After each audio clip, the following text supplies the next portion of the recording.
Bom dia, minha irmã.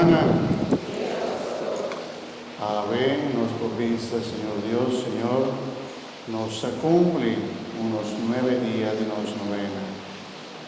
Nos provista, Señor, nos está preparado, nos que sigue preparando su corazón para ponerse de los corazones.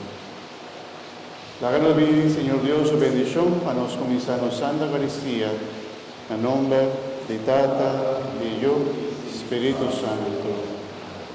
Gracias del Señor Jesucristo, amor de Dios Padre, comunión del Espíritu Santo sea con vos. Hermana, a ver también, la que nos pide, Señor, perdón y misericordia.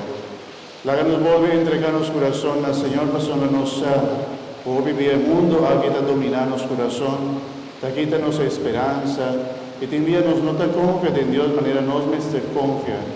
Te envíanos no te cumple con la palabra de Dios, manera nos mester cumple con él.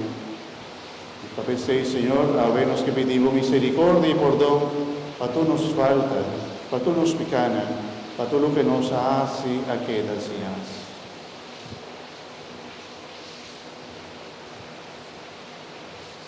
Me te confesar a Dios Todopoderoso, que delante de toda que presente, tú me apega más tanto, al pensamiento y palabra, a lo que me hace y quieras dejar. Dame culpa, dame mea culpa.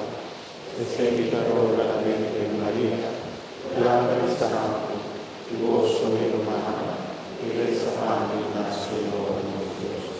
Mara Dios Todopoderoso, por mostrarnos su misericordia, perdonarnos pecana, y danos vida eterna.